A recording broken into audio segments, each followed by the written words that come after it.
Hello दोस्तों, स्वागत है आपका हमारे YouTube चैनल पर। आज हम बात करने जा रहे हैं ब्लॉक फलोपियन ट्यूब्स के बारे में, बंद गर्भाशय नलियों के बारे में जानकारी।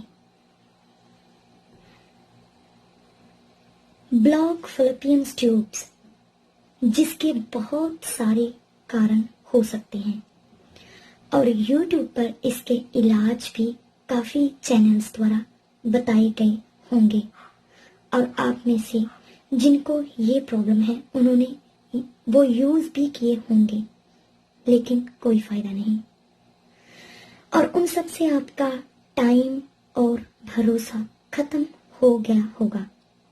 लेकिन टेंशन मत लीजिए, अब आप सही जगह पर हैं। हमारी रेमेडीज यूज करके आपका खोया हुआ भरोसा वापस मिलेगा और हमारी बताई रेमेडीज से आपको 100% फायदा होगा, जिससे इन होम रेमेडीज पर, देसी नुस्खों पर आपका विश्वास दोबारा से लौट आएगा। लेकिन पूरे दिल से, ईमानदारी से हमारे स्टेप फॉलो कीजिए, हमारी रेमेडीज फॉलो कीजिए। तो फलोपियन ट्यूब गर्भाशय नलियों का बंद होना क्या होता है, क्यों होता है, इसके बहुत सारे कारण होते हैं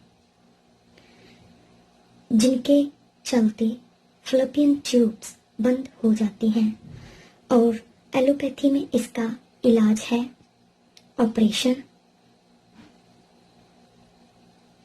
और इससे आपका टाइम और पैसा वेस्ट होता है। और दूसरा वो सलाह देंगे आपको IVF की, अगर किसी के फलोपियन ट्यूब्स बंद हो। मेडिकल में, एलोपैथी में डॉक्टर ये सलाह देते हैं, लेकिन घबराइए ना।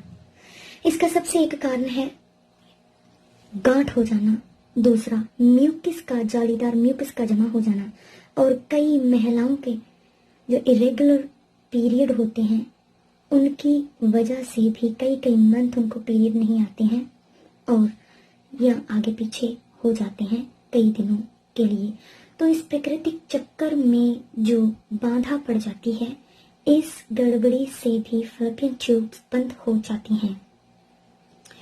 जो फ्लो जो हर मंथ बाहर निकलना चाहिए वो नहीं निकलता, वहीं अंदर ही जमा होता है, तो गड़बड़ी हो जाती है। नंबर 4 है कई बार औरत के प्रजनन अंगों में सूजन का आ जाना, इन्फ्लेमेशन। ये बच्चेदानी में भी आ जाती है, फलोपियन ट्यूब्स में भी, और इसकी वजह से फलोपियन ट्यूब्स हैं जो बंद हो जाती हैं, ब्लॉक हो जाती हैं सूजन आने की वजह से। नंबर 5 पर फलोपियन ट्यूब्स बंद होने का एक बड़ा कारण है एंडोमेट्रियोसिस सिस्ट। बहुतों में ये कारण पाया जाता है जब पीरियड्स में गड़बड़ी होती है, हार्मोन्स में गड़बड़ी होती है, मासिक चक्र जो डिस्टर्ब हो जाता है, फ्लो अच्छे से ब्लीडिंग का, पीरियड का नहीं होता है, तो ये जो ब्लीडिंग है बाहर अच्छे से नहीं निकलती, इरेगुलर पीरियड जब हो जाते हैं, हार्मोन्स गड़बड़ हो जाते हैं, तो ये जो गंध है अंदर ही अंदर कहीं ना कहीं पर जमा होना शुरू हो जाता है। ओवरीज पर भी, ओवरीज में भी, बच्चेदानी के ऊपर, अंदर भी, और गर्भाशय नलियों, फलोपियन ट्यूब के अंदर भी और बाहर भी, कहीं भी ये जो एंडोमेट्रियोसिस है ये जमा हो सकता है। तो मेडिकल में इसका इलाज भी ऑपरेशन ही है। तो नंबर 6 पर हार्मोन्स में किसी भी तरह का बदलाव या गड़बड़ी से प्रजनन अंगों में अलग अलग प्रॉब्लम आनी शुरू हो जाती हैं।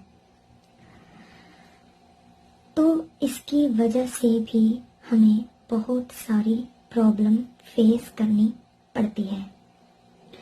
बॉडी में बदलाव की वजह से सिस्टम बॉडी का इरेगुलर हो जाता है और फलोपियन ट्यूब्स जो है बंद होना शुरू हो जाती हैं। जब इस प्रजनन अंगों में, बॉडी में प्राकृतिक जो एक चक्र होता है उसमें बाधा पड़ती है, तो ये सब प्रॉब्लम आती हैं। और किसी भी जगह पर आपको हमारे द्वारा बताई रेमेडीज जो है कोई नहीं बताएगा, जो हम बता रहे हैं। हमारी रेमेडीज सबसे अलग, यूनिक, हटके हैं, 100% असरदार हैं। ये आप खुद बताओगे, फील करोगे। तो चलिए बात करते हैं इस यूनिक, असरदार और इफेक्टिव रेमेडीज के बारे में, जिसको आपने सिर्फ 1 माह तक यूज करना है, 30 दिन तक। तो आपकी ये फैलोपियन ट्यूब जो बंद है वो दोबारा से खुल जाएंगी, अगर आप हमारा नुस्खा जो है स्टेप बाय स्टेप ईमानदारी से फॉलो करेंगे तो। नंबर 1 है मेथी दाना, मेथी दाना। नंबर 2 है दालचीनी और नंबर 3 पर है अजवाइन। करना ये है कि मेथी दाने का 1 चम्मच लेना है, रात को उसको एक कांच के गिलास, तो आपने 1 चम्मच मेथी दाने का कांच के गिलास में डालकर एक पानी, कांच का गिलास पानी भर लेना है उसमें, और 1 चम्मच मेथी दाने को उसमें भिगोकर सारी रात भीगा रहने देना है। और सुबह इसे छानकर उसमें आधा, बड़ा हो तो आधा नींबू निचोड़ लेना है, अगर छोटा है तो 1 नींबू निचोड़ना है उसमें, उसका रस। और आधा चम्मच, अगर बड़ा है तो आधा चम्मच शहद का डालें, और अगर छोटा है तो छोटा चम्मच पूरा। तो आधा चम्मच शहद का डालकर आपने इसे 25 मिनट खाने से पहले पीना है, खाली पेट, कुछ ना खाया हो। और बाद में भी, पीने के बाद में भी 25 मिनट कुछ नहीं खाना है आपने। रोज 30 दिन के लिए, ये 30 दिन के लिए, 1 महीने के लिए, 1 माह के लिए ये अपने नुस्खा जो यूज करना है। नंबर 2 पर दालचीनी को आपने पीस कर शहद में मिलाकर या गुड़ में मिलाकर इसे एक कांच के बर्तन में भर के रख लेना है, और रोज आधा चम्मच इसका शाम को आपने लेना है। इसका दालचीनी का आधा चम्मच शाम को लेना है 30 दिनों के लिए। गुड़ में मिला सकते हैं या शहद में। पहले ही एक डिब्बी में, कांच के डिब्बी में भरकर रख लें। ये जो होम रेमेडीज हैं हमेशा कांच के बर्तन में ही रखनी है आपने, इफेक्टिव होता है। और नंबर 3 पर जो अजवाइन है वो आपने चाहे तो पीस सकते हैं या एज इट यूज कर सकते हैं। उसको आपने रात को खाना खाने के बाद, आधा घंटा खाना खाने के बाद आपने दूध या गुनगुने पानी के साथ 30 या 45 मिनट आपने वेट कर लेना है खाना खाने के बाद। पानी खाना खाने के बाद एज इट नहीं पीना चाहिए, 30 या 45 मिनट का गैप रखना चाहिए। उसके बाद आपने गुनगुने पानी के साथ अजवाइन 1 चम्मच, छोटा है तो 1 चम्मच, अगर बड़ा है तो आधा, नॉर्मल सा 1 चम्मच लेना है अपने रोज 30 दिनों तक।